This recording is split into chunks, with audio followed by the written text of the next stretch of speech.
Sadies on 4th. Come hang out with your boys. We're going to start the show formally. It's Thursday, Albuquerque. You know what that means. That means we're hanging out all afternoon long up until Thursday Night Football here at Sadies on 4th. Going to be a banger of a little afternoon, a ton going on in the world of sports, including NLCS, ALCS, Thursday Night Football. We're going to talk prize picks, but most importantly, Van, I don't know if you saw this, the NFL started flexing games out of prime time. Let's get that conversation started. Yeah, for sure. That's the headline news right there, that nobody cares about Joe Burrow anymore. The Blonde Ambition Tour is done. It's all about Jaden Daniels and Caleb Williams. Is that all we care about now? Is rookie quarterbacks?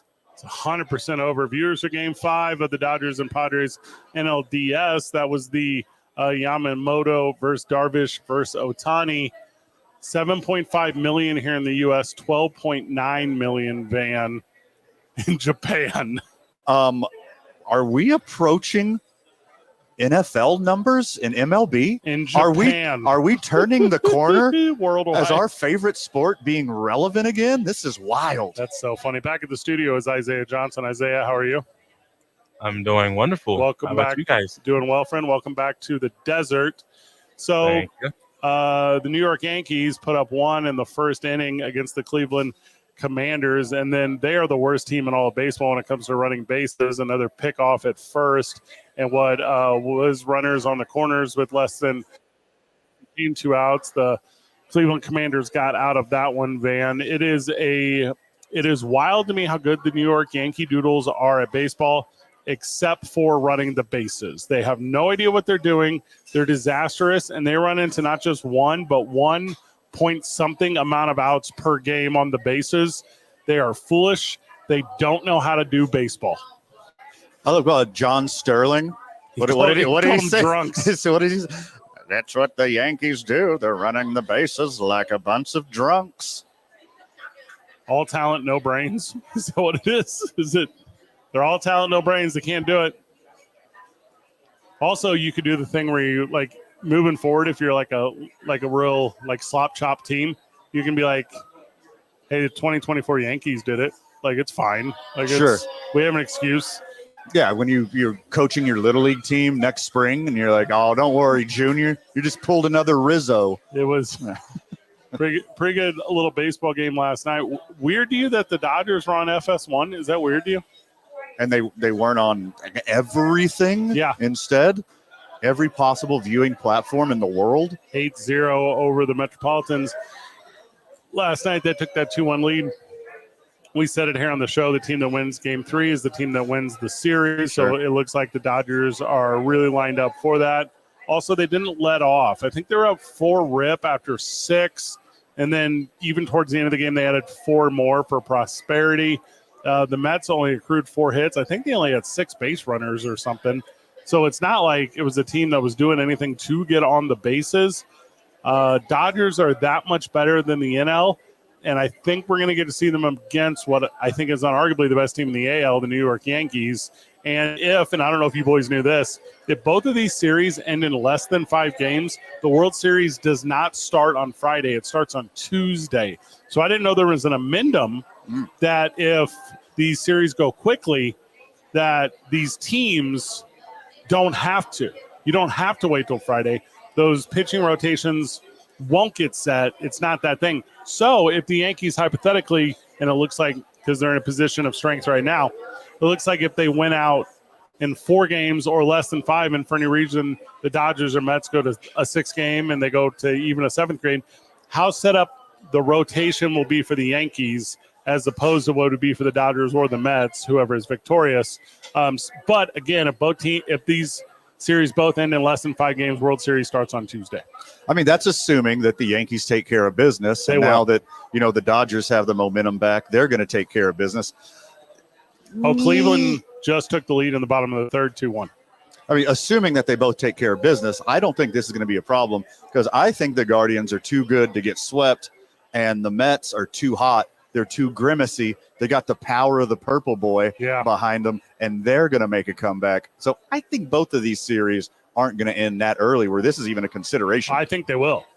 Yeah, I think the Dodgers are are primed to win one more and that are two more, and that will put them in the 5-game that we talked about. And I don't believe the Cleveland Commanders, even with the 1-run lead right now in the third, will win anything. I don't think they are that team.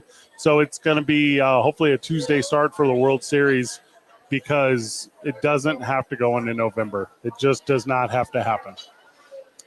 I mean, I was going to do no drink November this year, try to clean out a little bit for the holidays. Mhm. So for my mental health and, physical health and all around health, let's hope it does end in October.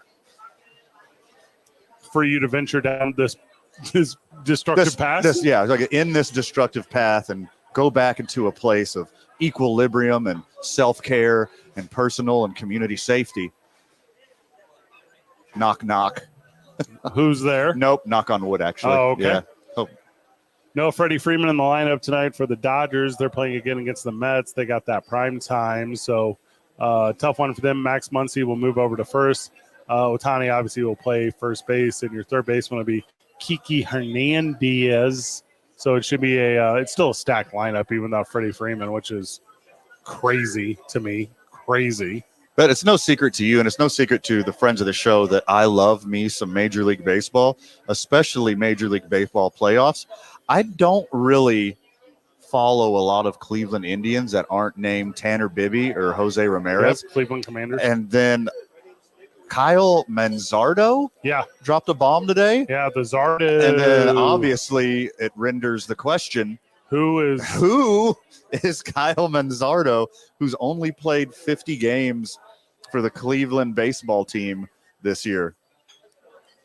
I mean, just you got to put your best players out there. I mean, he's the pride of Coeur d'Alene, Idaho. So I mean, it's a beautiful area. It's incredibly gorgeous. Racist. Gorgeous country. It's incredibly segregated up there. What they do there, they have these clubs up there, and it's one letter, and they repeat that letter 3 times. Yeah, they are. And they wear matching hats. Most beautiful part of the country. Can't outlive there. Inhospitable. It's a bummer. I mean, well, we could. No, we would not make it. It is just not a thing that would be comfortable enough to do. I mean, our wonderful producer, Zay Johnson, could not. I just couldn't talk to anybody or socialize with anybody or go to any clubs, go to any parties, support any businesses, get involved in any political concepts whatsoever. But I could have like a nice cabin in the woods. Like, it's beautiful country out there. No, there's lots of woods, lots of places. Pick a different one. Mm-hmm. That is. How about the Sandia Mountains? I'm into those. All right. Well, first of all, you can't just build a cabin there. Not with that attitude. No, legally speaking, you would not have the ability to do that. You would be asked to take it down. BLM would come in. They'd make you to return the land to the previous state it was in. Oh yeah, BLM isn't in Coeur d'Alene, Idaho either. No, it is not. Oh, whoops, wrong BLM. It's not. Yeah. There's Elite Company with Kiki Hernandez. His OPS this postseason on the road is 177. You're like, Fred, that's a super specific stat. That's as high as Lou Gehrig, Babe Ruth, and Carlos Beltran. My goodness. Talking about being on a heater. If my beloved Houston Astros would have saw that with Enrique Kike Hernandez a decade ago, might not have got rid of him. Has he been around that long? Yeah. He's a vet. That's crazy. He's a grizzled vet. He's been around. Yankees are playing the Commanders right now. It is closer than you want it to be if you are a Yankees fan, as the Cleveland Commanders are out in front 2-0. They are chasing in the series. Mid-4th, though, so the Yankees are going to the plate. The game last night, the Dodgers game, absolute snooze fest. It's not it. You know what I mean? It's a team that looks outmatched in the Metropolitans. I mean, they did steal game 2 in Los Angeles, but they got absolutely worked in the other 2 games. Mm-hmm. They don't have the bullpen for it. They don't have the starting pitching for it. I mean, they got a lights-out guy in the 9th inning, but you can't get from the starter to your dominant closer. There's nothing in the middle. And I know one of their biggest problems is they picked up Phil Maton, more Astros talk. They picked up Phil Maton and Ryan Stanek, both ex-Astros. If the Astros get rid of a guy, don't put him on your team.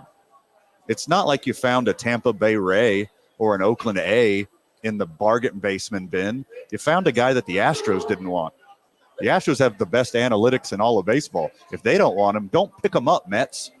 Analytics is like an interesting talk in playoff baseball because I think if there's a time when you throw that out, you throw it out during playoff baseball. I think analytics is the one where you go with your gut. Like, what's the name of the kid for the Cleveland Commanders? Fry? Is that his name? He's not in the lineup right now. Right. Like, the numbers tell you go up against the lefty. The numbers, what's the kid you picked? You just talked Manzardo? Yeah. He's the DH who replaced Fry. He hits the dinger. Sure. And I go, you didn't manage that guy into the lineup. You analyticed that guy into the lineup. Because your Cat Fry, who, by the way, was an all-star, you don't sit. They sat him. The guy they put in for him hits a go-ahead 2-run dinger. I mean, that's the beauty of baseball. Anybody can step up, even if it's a guy, even a baseball junkie like me, has never heard of. 2 at-bats, 2 hits, 2 ribbies.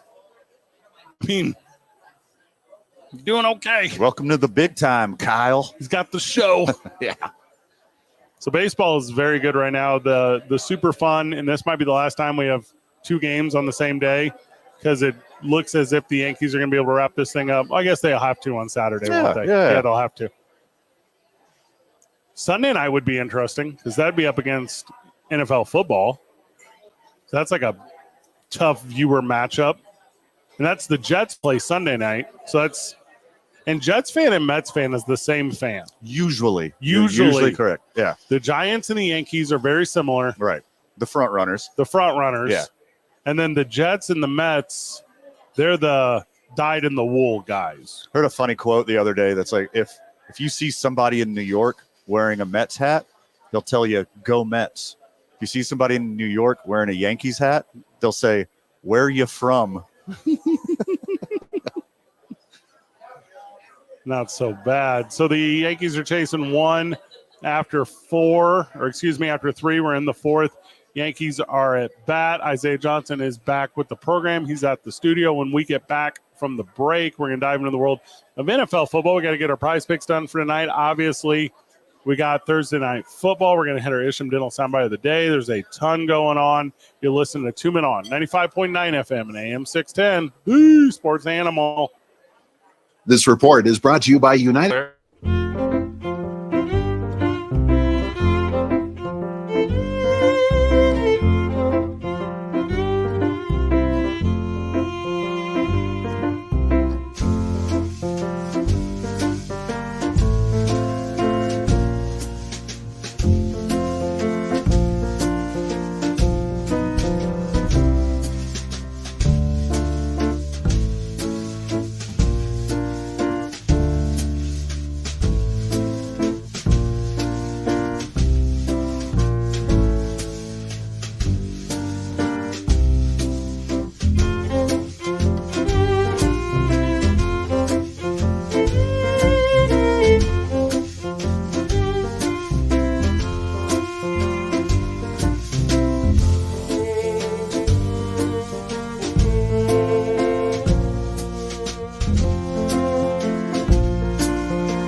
Welcome back to the program. Welcome back to 2 Men On. We're live at Sadies on 4th. Big Thursday night football game tonight. We're going to talk about that. Broncos and the Saints. Saints are 2-4. They're getting bumped out of primetime games. The only story today, Denver is 3-3. Bo Nix looks better than you thought he would, Van. Not particularly. Took a bad L last week, but yeah, a little better than I thought. I want Thursday night football to be good, and I think I've said this multiple times on the program now, and I'll just double down on it. If it's not divisional on Thursday, skip it. Not worth watching. If you're a football junkie, you're gonna be watching anyways. That's why they isolated one game on Thursday, because they know football junkie needs a little taste. Oh, give me a little taste. I gotta see a little taste during the week. I gotta see backup tight end for the Saints, Juwan Johnson, go up against safety for the Broncos, Brandon Jones. Well, Fred, I don't know if you know this, but coming out of high school, Spencer Rattler was the number one prospect in the whole country, ranked against some other well-named quarterbacks. And now, by the way, he had a really bad deal in college. That's why he had to transfer to get a starting job somewhere and get the proper reps. Like, now's his real chance to show his real talent in the NFL. So we're watching on Thursday. You know, it's a real shame with these future superstars and Chris Olave and Rashid Shaheed, as they're both nursing multiple injuries and they've been ruled out. This could obviously vault Juwan Johnson to the top of the pecking order. You know, that's a lot to ask for that rookie quarterback, Spencer Rattler, but he's going to get out there and you know, Juwan Johnson can just find himself open and you know, he secured like 8 passes last week. Like, who knows where he's going to be today? There's a lot of growth in this offense. Denver's busiest man is for sure going to be Brandon Jones. I mean, look, Taysom Hill also on the injury report, Fred. So, I mean, if he plays, he's going to get a lot of reps. You're going to see some packages designed extremely explicitly for Taysom Hill. He's going to get reps in the backfield as both a running back and quarterback, and they're going to throw to him in a tight end. Maybe, who knows, maybe a little Dan Campbell-esque trick play. You know, I'm gonna make sure I tune in early to this one because with Sean Payton returning to New Orleans, will the crowd accept him, or will they boo him, or will they eventually give him the treatment that I have no doubt in my mind that Saquon Barkley is going to get when he returns to the Meadowlands this upcoming weekend? It's just so incredible, Van. The hostility in that building is going to be unmeasurable. Sean Payton is just going to look around. He's going to look around and say, "Where's Drew? I'm coming for you, Drew." Drew Brees and your Mikhail Gorbachev-esque face tat. Where are you? Hey, guys. I need you. I'm nothing without you. Hey, guys, over there, guys. Hey, guys, that's where Joe Horn pulled the cell phone out from underneath the goalpost and he made a phone call. The last cool thing that happened in New Orleans. I don't know if it's because I'm a Cowboys fan, but like I feel as if you're a Saints fan, there has to be a lot that a Sean Payton has to do for you guys to hate him. He got to a Super Bowl. I know it was way back in 2009, but there's still so many teams that wish they could say they won in 2009. And I think he should get respect for that. Like, it's not like the same as, say, Cleveland with LeBron. Like, I believe if LeBron gave Cleveland a championship before he left, like, say he won the championship and then left to Miami, he wouldn't have been as hated.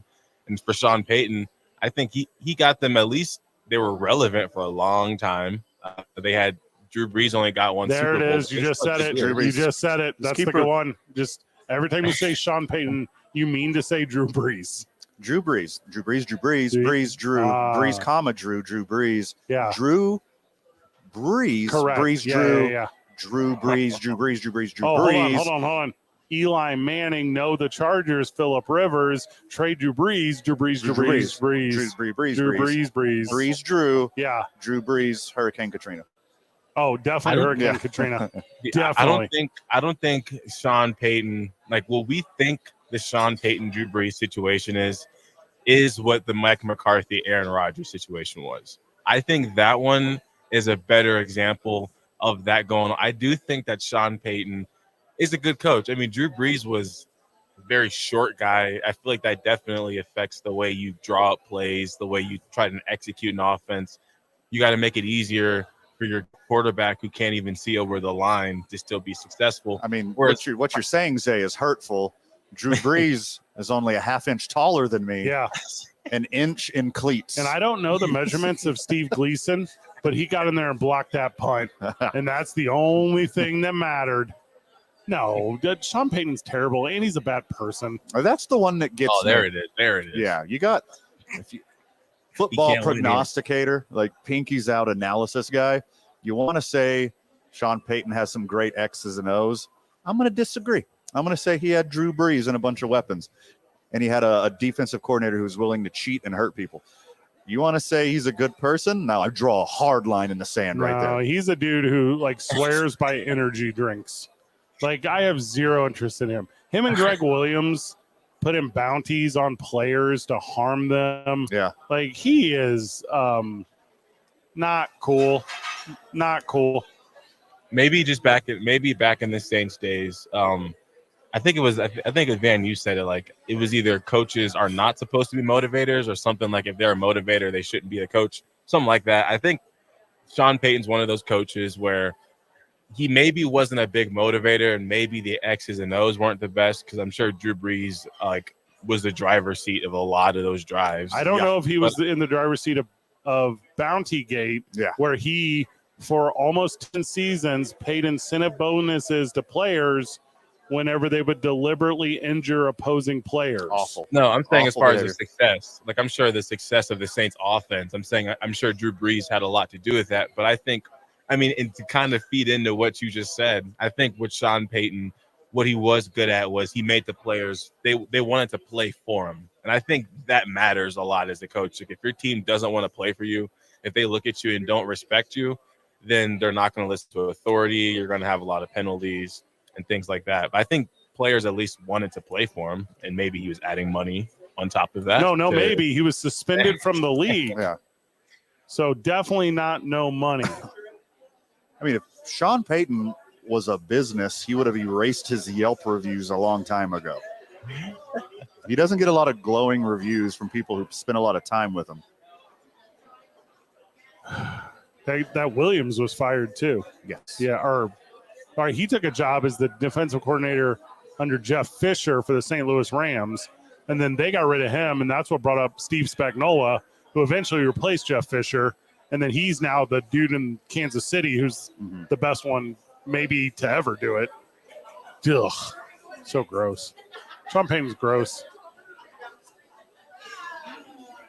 All right, here are some guys who were injured by the New Orleans Saints during the 2009 to 2011 seasons. Are you ready, man? Hit me. Aaron Rodgers.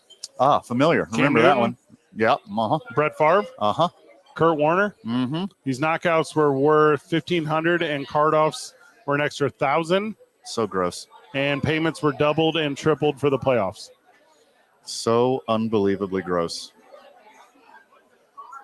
Also, don't they just want to do that already? Like, do they need incentive? That's what's really crazy. And now, honestly, coaches you could go all week and telling guys, oh yeah, this week tackle the football, go for the football, rip at the football when you tackle. And you'll still have guys that when you're in the heat of the moment and you're running up on the ball carrier, you just want to get the guy down. You're not really focused on how you do it. Your instincts are like, just get him.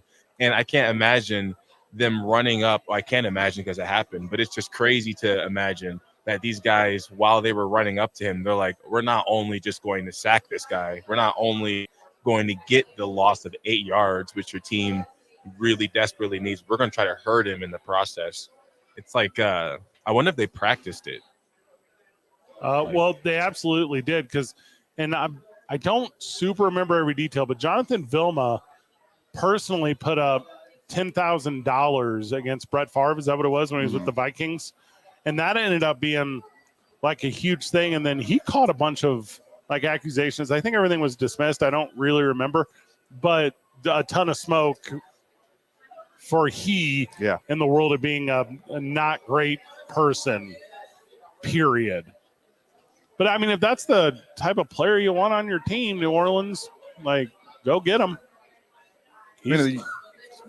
Leadership from the top down. Like, you want guys that resemble you in your corporate structure. If you need a linebacker that wants to hurt people, just like your defensive coordinator wants to hurt people, just like the brainchild of the program, Sean Payton, wants you to hurt people, welcome to the program, friend. I also think not fringe guy. Fringe guy wants in. Like, give me anyone in the not top 40 of your roster. Yeah. But everyone below there, that can kind of be anyone on any team. How many positions would that be? 13? A dozen? Yeah. The bottom dozen dudes. Not them. Not rookies that don't have a say because of the way the NFL draft works. But everyone else. They're not trying to be around dudes they don't have to be around. Yeah, I mean, Free agents are not flocking to Sean Payton. 31 other teams. Yeah. 31 other teams. You know the history. You know the character. Mm-hmm. And this is a bad example because also it's Miami, and who would not want to live in Miami? Sure. Even the Tampa Bay Rays are trying to live in Miami right now. Yeah. Uh-huh. But like, if your options are like Mike McDonald or Sean Payton, it's like an easy one. Like, I would say so. Pete Carroll for years was able to bring in a bunch of wide receivers, a bunch of free agents. He was like a good dude.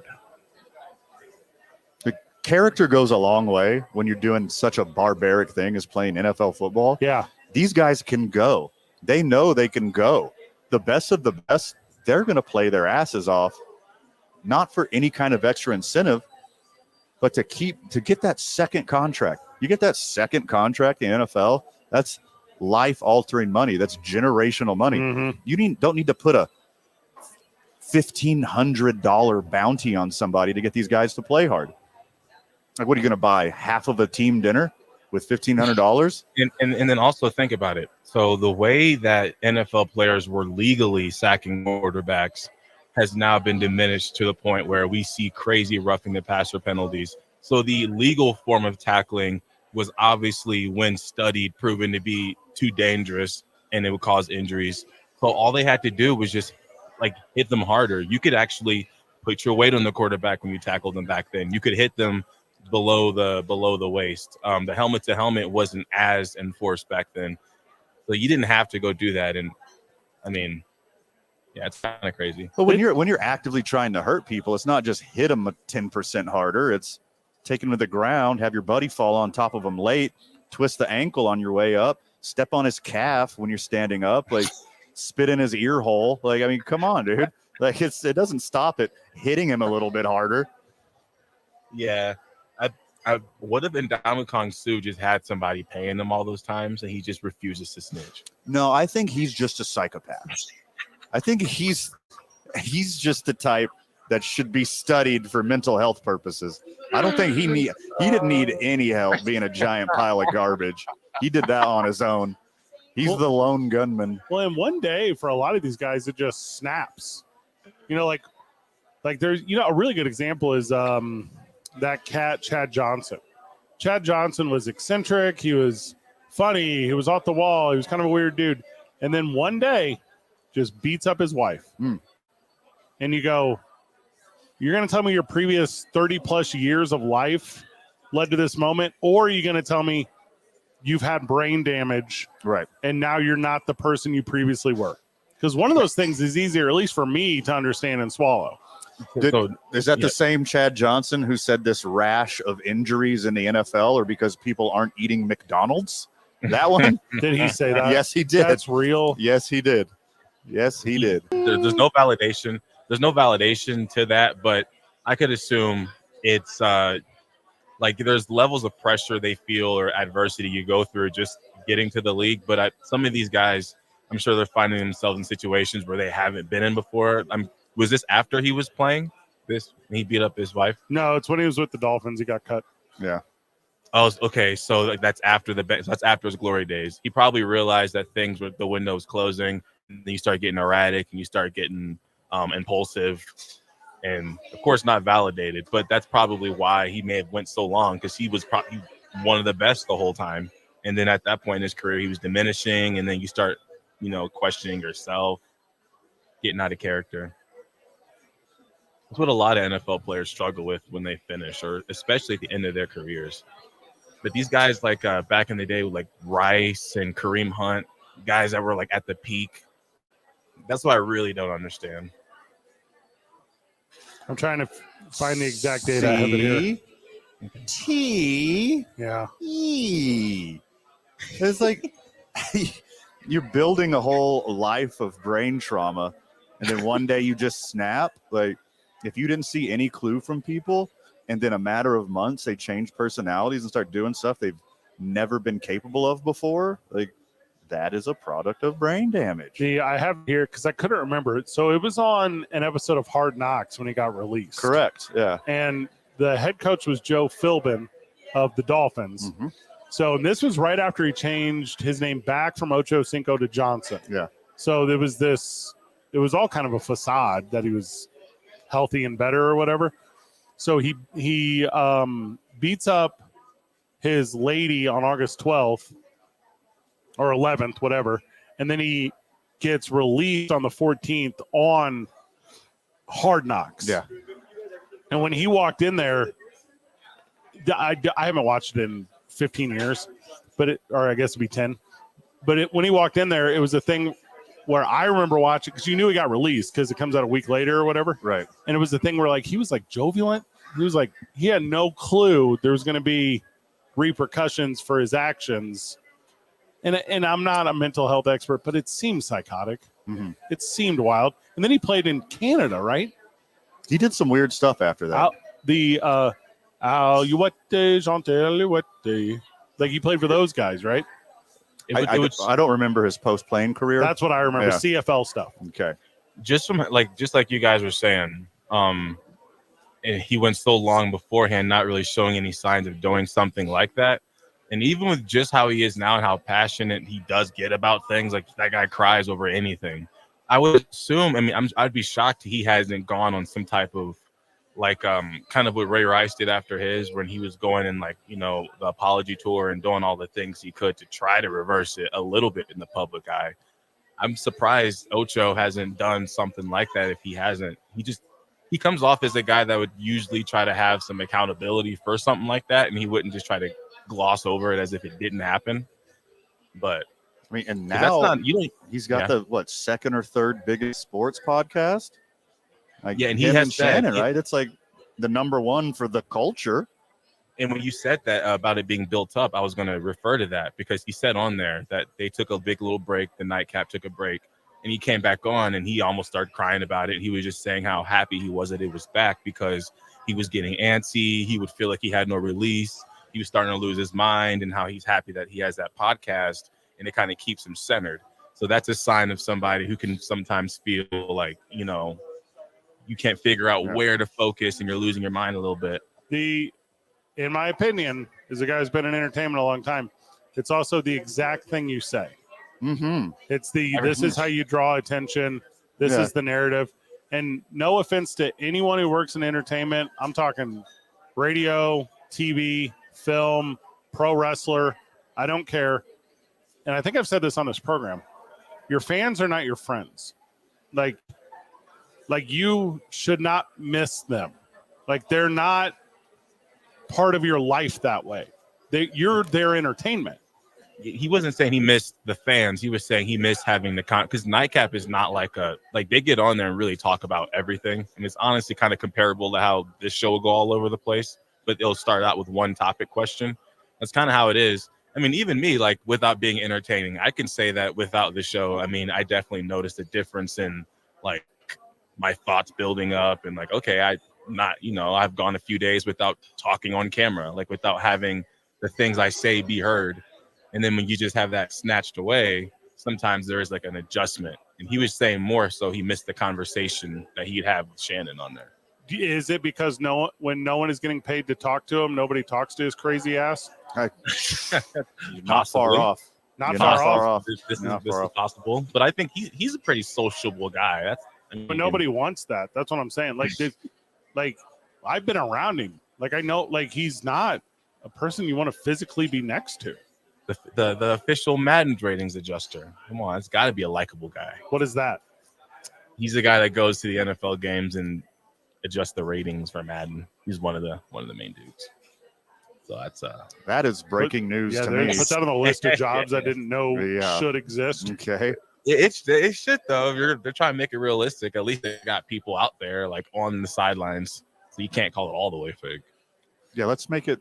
have someone with a completely unrealistic Mm-hmm. point of view and personality and attitude and history. Let's have him make things realistic. Yeah, I bet it's not at all for a media push where he says Adam Thielen is actually worth less points than what he's worth Mhm. for a talking point throughout entertainment. I bet it has nothing to do with that.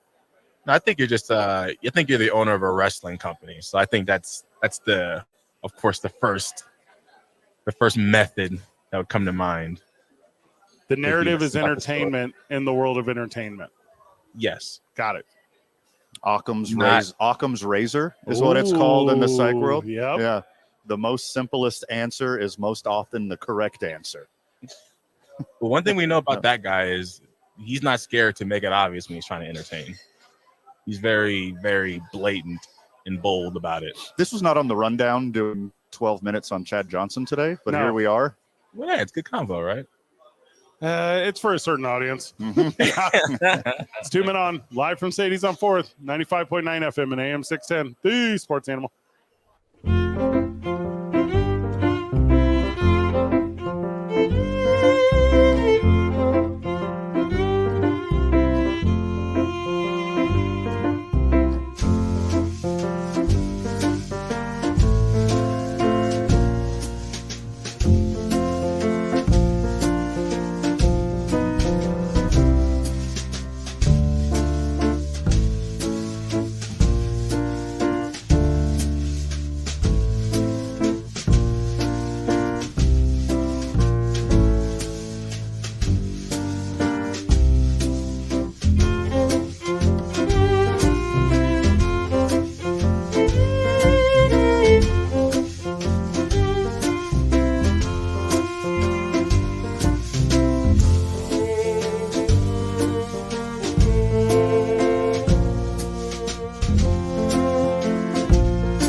at Sadies on 4th. And joining us on the program is our friend Mandy from KRST. Also, she runs promotions here at Cumulus Radio.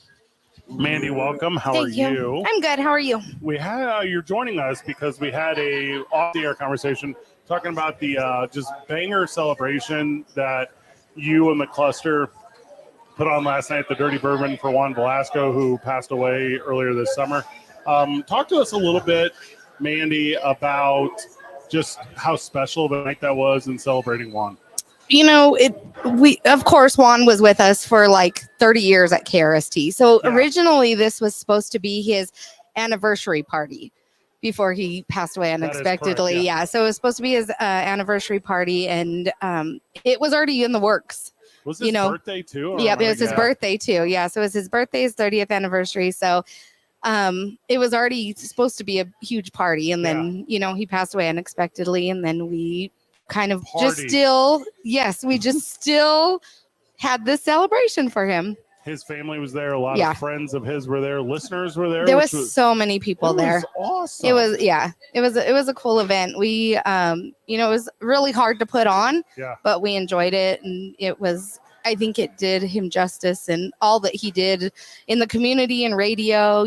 So many people knew him and got to celebrate him yesterday. So. And you mentioned what he did in the community. One of the organizations he's most passionate about is St. Jude. Yep. Handed over a giant check to St. Jude's last night too. Yeah, there was 2 sponsors that had donated, and then of course Dirty Bourbon. Yeah. They had a collection box, and we had QR codes everywhere to donate, and so we'll have a huge check for St. Jude. Van and I paid the tithe when we came in, and sure. What was the name of the band? They were good. Low Cash. Low Cash. They are so much fun. And I had never heard them. I'm not familiar with what is now called country music, but we all know is actually rock and roll. Sure.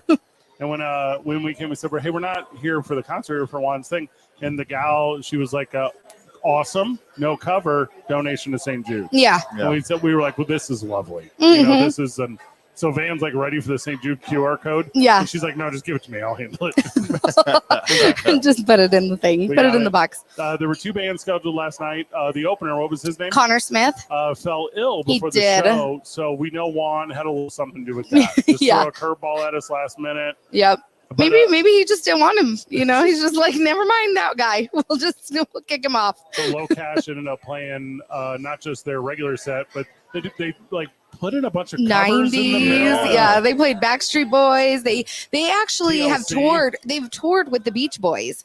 So they played a bunch of Beach Boys songs. Yeah. They even played Earth, Wind, and Fire. That was Juan's jam. So they did a little dedication to him and played Earth, Wind, and Fire. That was super cool. Yeah. Super great. Yeah. If I know, obviously, our friends of the show are with us here over on KNML all the time. Listen to Sports Animal. Thank you for that dedication.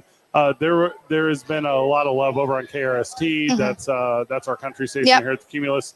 Bev Rainey is great. Her on air is spot on. The new cat Cody seems to be doing really well over there. So you are still at home with your country on KRST. We got you. They don't play enough of the Beyonce stuff, and I know that makes me mad. I'm sorry. Do I send an email to someone? Maybe. You know what? I'm on Saturday mornings there, so maybe I can get some on for you. Will you call in and request it? Her cover of Jolene. It's good. Say it's hecka good. I mean, it's not the best, but it's good. It's an entire country album, man. I listened to it one time. Yes. When huge pop culture events happen, like as objective member of the press, I have to check it out. I listened to Beyonce's country album. I listened to Post Malone's country album. Are you mad Beyonce didn't get? And despite what they sound like, they're very popular. Are you mad Beyonce didn't get nominated for a country music award? I am indifferent. Okay. Now, Isaiah, are you working? You're working. My bad. Isaiah. No, I'm here. As far as the culture goes, Beyonce going into the world of country music, that's a yay or nay in the culture. Nelly paved the way. Nelly crawled so Beyonce could. Nelly and Tim McGraw. Nelly and Tim McGraw. Say that to Charlie Pride's face. How dare you? It's a good one. Now, yeah, I like the transition. Yeah, I agree. I'm into it too. I know we're at the break, so we will take it. Manny, thank you for sitting down with us, you. talking about Juan for a moment. We continue from Sadies on 4th. Whenever we get back, it's 2 Men On, 95.9 FM and AM 610. Ooh, Sports Animal. Do what you gotta do. Clear. My bad about that.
Is this new intro? Is that new bumper music? I don't recognize this one. This little Roadhouse Rocky here. Is this low cash? Welcome back to the program. Welcome back to 2 Men On, where I do whatever I want all the time. Earlier, before we got distracted with stupid Chad Johnson talk, Isaiah asked a very good question, and I think I found some answer, okay? So key rule changes since the early 90s in the NFL as it relates to quarterback play. Okay, Van? Okay. They changed it in 1993, okay? They changed it so intentional grounding. Oh, sorry, as I lost you for a second. They changed it so intentional grounding was no longer called if the quarterback was outside of the hash marks when throwing if the pass falls behind the line of scrimmage. So this was 93. So changes started in 1993. 94 was the big one. So 94, many rule changes. League wanted higher emphasis on the offensive game in general. Van's messing with the mics. We'll help him out here. So, Van, what they did was they did this. They said, we want this emphasis on versus kicking. Our offensive lines are now able to be lined up with 1 foot behind the line of scrimmage instead of needing 2. It gives them earlier time for pass protection. 2-point conversions were added. Spot of the ball at a missed field goal was changed from the spot on the line of scrimmage to the spot of the kick. There was all these like different things. And then 95, they put in roughing the passer. So it was added as a penalty. Previously, defenders could do whatever they wanted to the quarterback if they hit him while he was throwing. So that's all the way back in 1995. They also added then rules surrounding wide receivers being pushed out of bounds, being able to return to the field mid-play. Because defenders, this was a Charles Woodson thing. They would just butt guys out of bounds and then stop defending them. Okay. And then quarterbacks would throw it to him because they looked open, but then they go, oh, that dude went out of bounds. Sorry for all you. I've heard so far is they made all these rule changes so Troy Aikman could win one more Super Bowl, and they haven't been back since. Is that correct? Hey, Troy Aikman the other day was like, I hate Des Bryant. I don't know if you saw any of that stuff. I did not. That's not for right now, but he went Okay. into him. Illegal Zay, contract. there's your next Cowboys corner. Yeah, that's the one you need. Illegal contract rules or contact rules were introduced in 1978, but they were expanded in 1996. Here we go, 2001. Roughing the passer became more strictly enforced with an emphasis on late hits. 2002 became illegal to QB helmet to helmet after a turnover. This is because of, oh boy, they got hurt. What's his name? Drew Bledsoe. Uh-huh. And used to be legal You're for welcome, New England. used to be legal for a defender to walk up to a QB and hit him as hard as possible in the head if the offense had just turned the ball over. 2004, illegal to contact rules are again, illegal contact on wide receivers. 2006, low hits on QBs when the defender had a chance to not hit low became illegal. Illegal cut blocks on wide receivers. That was 2007. That went to a 15-yard penalty from a 5. In 2009, a penalty against hitting a defensive receiver added 15 yards. Used to be if the player caught the ball, it was fair game. Right. 2009, again, more definitions added to the low hit rule. Used to be illegal to roll a quarterback or hit him low if he was already being tackled by another player. You remember in 2008 when Tom Brady tore the ACL, that's that exact thing. Right. And then in 2010, this is the defenseless receiver rule expanded to include all players more strictly enforced. And it was also like threatened suspensions. This is the James Harrison stuff. Right. So anyway, so there's kind of an update on all the update. There's kind of a recap of all of the big ones that jumped out at me when I was looking through these rule changes. So now you know. And if you wanted to go pre-90s, we could do that too, but there's no reason. That's everyone throws for 4,000 yards now. It's not just Dan Marino. Not this year they don't, but yeah, I get what you're saying. Like the hitting the quarterback after a turnover, that's the only one I want back. Okay, if you throw a pick, if you fumble and you're just sitting there flopping around like one of those air things outside of a car dealership, you deserve to get rocked, dude. Like if you throw a pick and you go after a tackle, like you're on defense now, bro. Is that one of those verbiages where you're like, if you make an athletic move, one of those things? Yeah. Yeah. It's like if you throw a pick and you don't want to be part of the play because your offense is now on defense, you don't want to be part of this play, run to the sideline immediately. You should be able to tag I thought that out. was the case. I thought that was the case. So, Fred, did you read that it was illegal? Yes. You're not allowed to hit him in the head. Yeah. Oh, okay. So Yeah, it used to be guys would just tee off on quarterbacks after a turnover. Yeah, whoever didn't make the play or whoever's not blocking Yeah. for the guy who made the turnover would turn around and go right after the quarterback. Beeline It was I'll tell you it what. was something we were taught when I was a kid. No, I was going to say that's still the case. Yeah, I mean, like we're on a couple offense now. Yeah. Yeah, a couple of years ago, even in college, that we would practice that. If we had an interception in practice, or if we had, they call it OSCE drill, training guys to not just stand and watch the guy running with the ball who intercepts Yeah. it, teaching the defense to turn into blockers. The D-line coach was saying, turn around and find the QB. Sure. Now, it wasn't go try to hurt the guy, but it was, hey, this is your chance to go hit this guy the best you can. The one, what it is in the NFL, and you'll see it now that we're saying it out loud. If they're going after the return guy, you can block them. Mhm. If they're not going after the return guy, you can just only engage them. Right. So that's the simplest part. Also, the Cleveland Commanders have added another run in the bottom of the sixth, so they are currently sitting up 3-1. So we're about to get an exciting comeback win for the Yankees. How cool, man! How fun! And not to stick on that last topic too much, but as a defensive lineman or just on defense, if you're really that guy, the most fun thing to do in an interception is to go find an offensive lineman. You don't go pick on the quarterback. You go find an offensive lineman who's running as hard as he can, and then you just show everybody that you can knock over the biggest guy on the field. And that is by far the best adrenaline rush you'll ever get. Is cracking an offensive lineman on an interception. All right, Van. I found the reporting of it. It's a Twitter tweet, so Okay. take it for what it's worth. But here's the quote from Troy Aikman as he's talking about Cowboys wide receivers. Quote, I think the routes are terrible. I think they run terrible routes, and I've thought that beyond this year. I think CD has got to improve his route running as a quarterback. If you're not certain where guys are going to be consistently, it's hard to play the position. That's what I see. I see guys lazy coming off the line of scrimmage. Sometimes they run. Usually if they do, it's because they're anticipating they're going to get the football on that play. But if they're not, they don't, and it all ties together. I'm not impressed with that part. I just finished watching the Baltimore Ravens because I have them this week.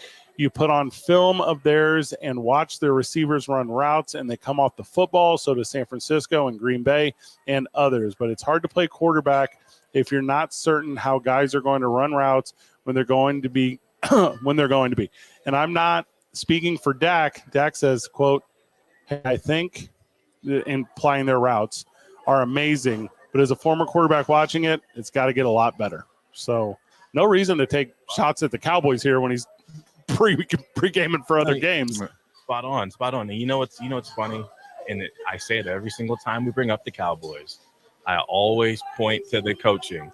Every single day, everyone's going over all these things that Dallas needs to do different, and it can all be fixed with coaching.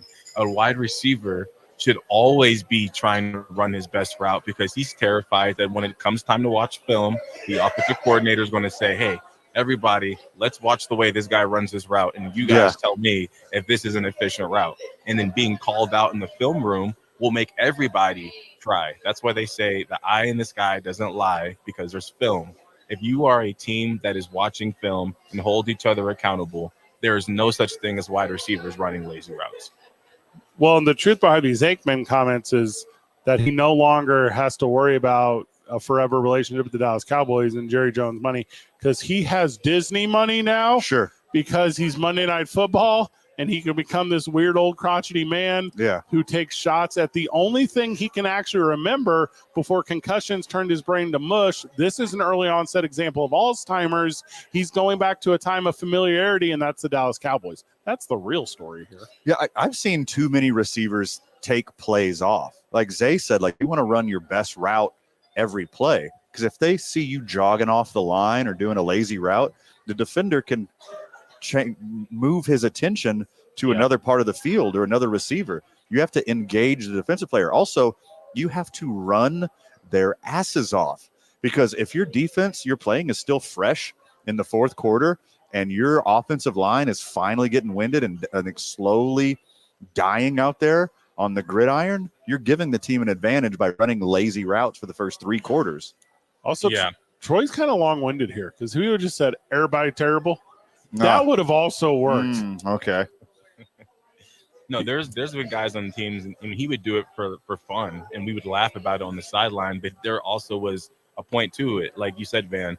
He would know he wasn't getting the ball. Like, it'd be a run play, and this guy would run and 60-yard streak and be looking like he's actually going to get the ball, just so that the defender wastes his energy as well, running all the way down the field. Because as a wide receiver, you have substitutions. You don't want to sub your starting corner. So he would run streak routes 60 yards down the field on HB dive plays just to tire out the corners. And that's college. We're talking about professionals. What we're going to talk about is after CD Lamb catches his next touchdown pass, he's going to tweet something like eye emoji and then Troy. How was that route? Yeah, stupid. It's 2 Men On, live from Sadies on 4th, 95.9 FM and AM 610. The Sports Animal. This report is.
Welcome back to the program. Welcome back to 2 Men On. We're live at Sadies the 4th. I'm going to tell you the Thursday night football game tonight is worth watching. It is not, Van.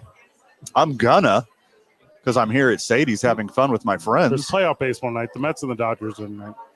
Well, obviously, my eyes on baseball as a baseball fan, but obviously, for a football fan, it's going to be on, whether you want to watch it here in the bar at Sadie's on 4th or on the lovely patio, getting crooned by some country western music. Is that what we got tonight? Randy the guitar man playing some music out That's there, awesome, dude. kicking out your favorite country hits. I told them to reserve me a table. Did they do it? I mean, I'll just take a table. So we were promised a table. Look, Janice, you would love to meet this nice family across the way. Go join tables with them. I'm taking this table. Also, thank you for the margarita. I'm not stealing Janice's margarita in this situation. That was hyperbole. I would never do that. The closer is on tonight. I don't know what that is. Edwin Diaz. Is there no sort of like interview or anything with like Kamala Harris on any channel? Nothing like that? Not after the Fox News one. I think she's done after that. Hey, she killed a guy on there. It's a, I don't know if you watched it, Isaiah. I don't know if you watched it. I heard some parts. It was brutal. yeah.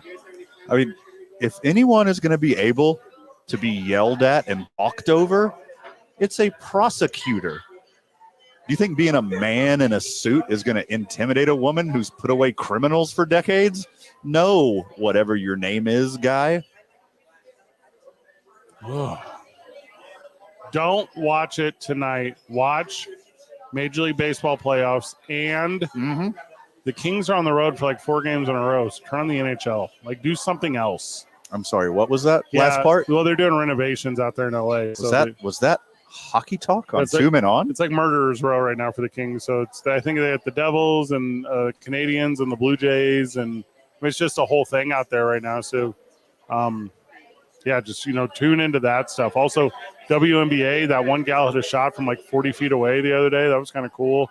Are they playing again tonight? I don't know. Watch that over Thursday Night Football tonight. This is not the one. New York is crushing it right now. Yeah. Mets, Yankees, Islanders, Rangers, Liberty, probably like their soccer team. I don't know when soccer season starts and begins. I mean, but whatever. I don't know when it starts and begins either. It's like, okay. It must be soon. Soccer is like loved in like places that have lovely weather. Brett Baer. So I don't think it ever stops. Brett Baer was the guy. It was only 30 minutes, Isaiah. Just go watch it. It seemed longer.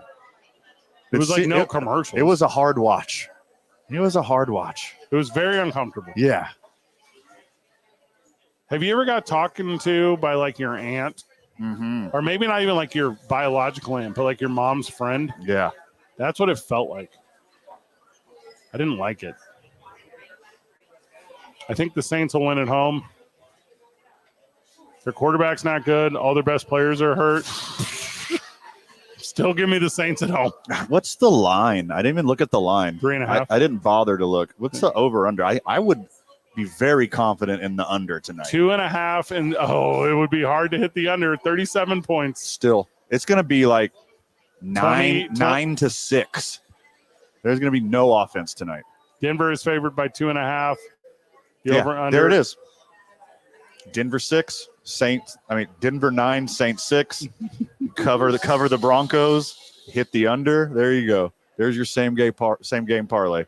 If you're going to do like a daily fantasy, if you're playing Prize Picks, by the way, promo code KNML will match your initial deposit up to $100 on the Prize Picks app.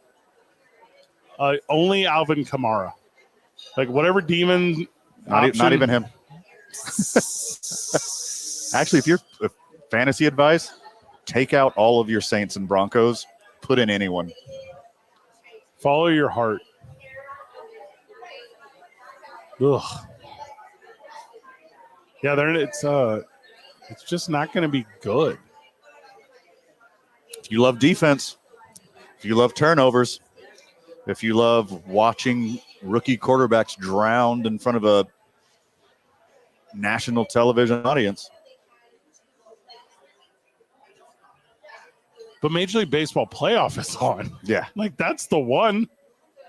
Jose Quintana versus Yoshinobu Yamamoto. Like, Jose Quintana is like an absolute ace out of nowhere.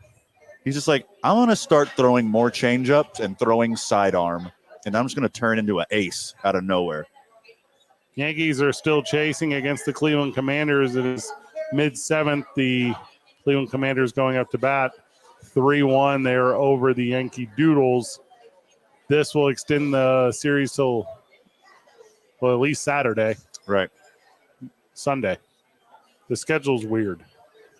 No, yeah, because they could play tomorrow too. So it'll go to at least Saturday if Cleveland victorious on this one.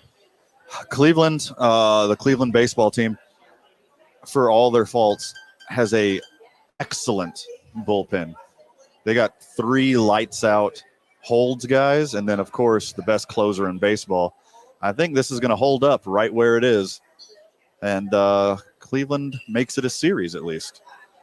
A lot of really talented dudes in that lineup for the Yankees, and they haven't really had to do the end of the game theatrics yet. Yeah. They've been in such control throughout this thing. Yeah. I'm calling it right now before we go off the air for Thursday Night Football. The Yankees will, in the remaining 8th and 9th inning, do enough to extend this to extras and win it or win it outright. Cleveland is up against, unfortunately, a team of destiny, and that's the truth of it. Yeah, I think the Yankees win the series, but Cleveland just too good to get swept. They're going to win this one. They might win one more. No. Yeah. Yankees in 6 at home. The little program today, they get Isaiah Johnson for returning to us. Isaiah, welcome back. Thank you. Glad to be back. Van, final words. Sweet Crenshaw jacket, Zay. I expected to see Nipsey on the back, not Kobe. Check out the opening drive tomorrow with Jeff and JJ. Gal came up to me the other day in a Nipsey Hustle pullover thing at Howie's, and I said, the things you see. Yeah. The things you see. It's 2 men on. Wait, we're ending the show. Good job, everyone. Keep breathing. See you tomorrow, Burke.